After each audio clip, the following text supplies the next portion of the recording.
Jangan lupa like, komen, dan subscribe channel YouTube TVRI Bengkulu dan nyalakan lonceng notifikasinya.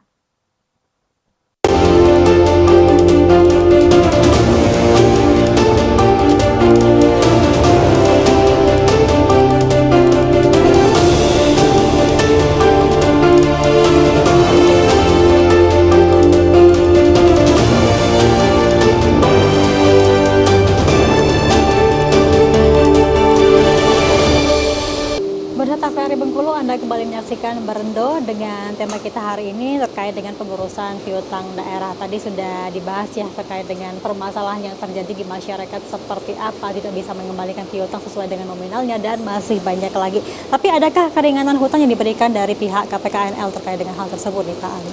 Iya. Ini memang negara kita tuh baik hati banget ya. Waktu kita atau negara ngasih atau memberikan utang itu pertimbangannya bukan semata-mata komersial, semata-mata untuk bangkitnya ekonomi masyarakatnya. Setelah macet pun negara juga udah berbaik hati lagi. Jadi pengalaman kami 3 tahun untuk mengurus piutang daerah atau piutang negara ini, di 3 tahun terakhir selalu ada keringan hutang.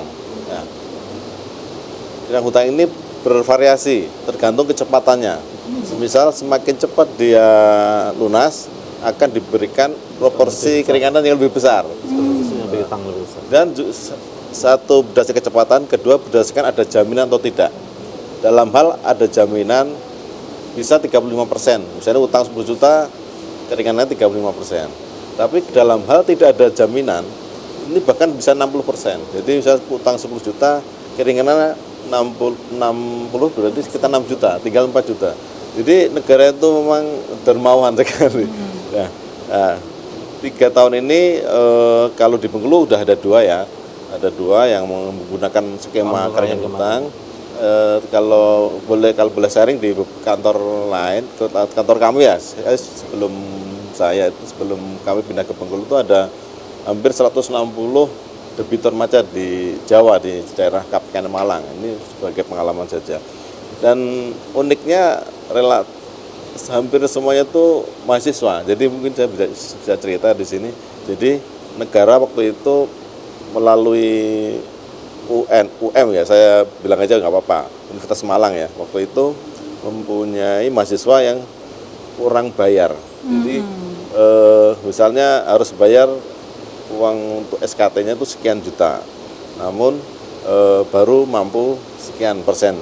Nah, persentase yang belum dibayar itu sampai lulus ternyata ada hambatan lah, entah karena kekurangan ekonomi dari masing-masing wali mahasiswanya atau keluarganya, itu kemudian sampai hampir lulus tidak dilunasi juga.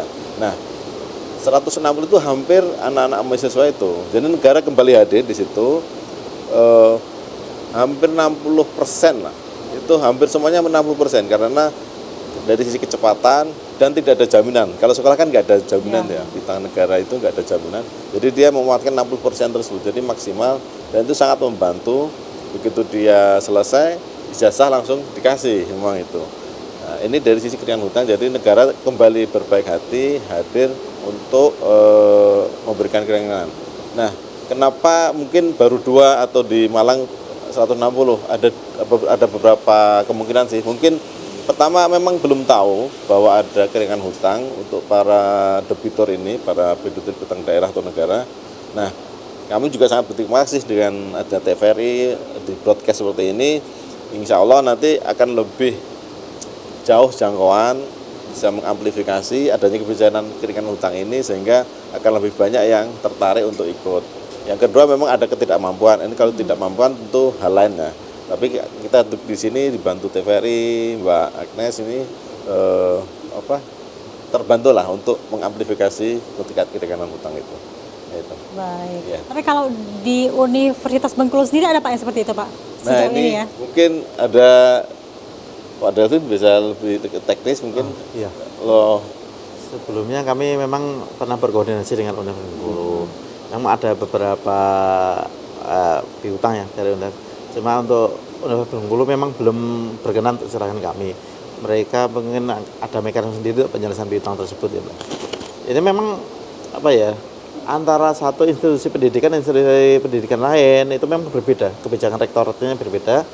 Untuk model Pak Ali, universitas yang di Malang itu mungkin nggak mau repot, perlulah semua ke KPKN. Nah kalau di sini mungkin di teman-teman Unip itu mungkin mau dikelola sendiri tersebut. Kami sih monggo aja, nggak masalah sih. Cuma kami kan sebagai bagian dari Kementerian Keuangan, kami sebagai perumus kebijakan dan pelaksanaan kebijakan pengurusan piutang, kami siap mengasistensi untuk pengelolaan piutang. Ya kalau secara umum dari piutang yang muncul itu seperti Pak Ali itu terkait dengan UKT ya sekarang, uang kuliah. terus beasiswa, terus yang terakhir itu dana riset. Nah riset itu harus dipertanggungjawabkan, kebanyakan nggak dipertanggungjawabkan. Itu secara umum jadi sumber piutang yang berasal dari institusi pendidikan. Kenapa muncul begitu ya? Saya kurang begitu paham ya, makanya untuk institusi pendidikan karena memang mekanisme pendidikan itu khusus ya dibandingkan penyaluran dana masyarakat. Kalau dana masyarakat dari pemerintah udah ada uangnya disalurkan. Kalau ini kan mereka punya kewajiban untuk membayar dari negara memberikan fasilitas itu. Jadi mekanisme itu mungkin berbeda antara institusi pendidikan satu sama institusi pendidikan yang lain. Begitu juga treatmentnya, penyelesaiannya itu diserahkan pada masing-masing universitas untuk menyelesaikan gitu, Mbak.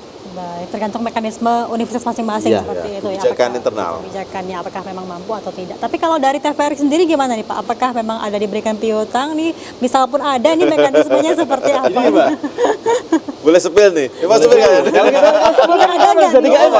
kita buka-bukaan berarti ya. Jadi gini kalau Sepil dikit aja. kalau TVRI ya secara umum ya mungkin itu ada sesuatu kita sebut ya kementerian bikin kegiatan di Bengkulu. Kemudian karena kementerian itu tidak mau repot, dia mengendorse suatu IO kayak model event organizer ya. Tolong dong kami kerjasama dengan TVRI, kamu yang ngurus. Ini kontrak sekian rupiah. Nah, mereka sudah bayar ke EO itu. Terus itu berkoordinasi dengan TVRI, menjalin komunikasi, MOU dan macam-macam. Karena itu liputan nasional ya, kita TVRI ya, saya bicara ini TVRI, kita ngeliput tanpa ada pemikiran bahwa nanti akan ada terjadi one prestasi. Jadi posisinya pas diliput selesai, kegiatan selesai, pembayaran nggak selesai. Nah itulah muncul jadi piutang. Nah, gitu. Jadi piutang liputan itulah yang akan tercantum di laporan keuangan TVRI Bengkulu selama bertahun-tahun apabila tidak diselesaikan. Mekanismenya nanti akan dilakukan penyerahan dari TVRI Bengkulu ke KPKN Bengkulu untuk dilakukan penagihan secara optimal gitu, Mbak. Tapi ini cuma contoh ya Pak ya, tidak ada ya Pak? Seandainya kita seandainya kalau memang seandainya ada penyerahan ya rata-rata dari liputan itu. Atau memang bisa juga dari hal yang lain, sewa alat-alat siaran ini Mbak, dipinjam kan ada tarifnya terus nggak dibayar, itu mungkin muncul piutangnya seperti itu. Baik, kalau memang MOU-nya tidak jelas ya seperti itu ya Pak ya, berarti harus dilihat terlebih dahulu. Baik, Pak Dalvin dan juga Pak Ali, kita jeda dulu nih, nanti kita bahas lagi dengan tema kita pengurusan piutang daerah. Kami akan kembali setelah jeda pariwara berikut ini.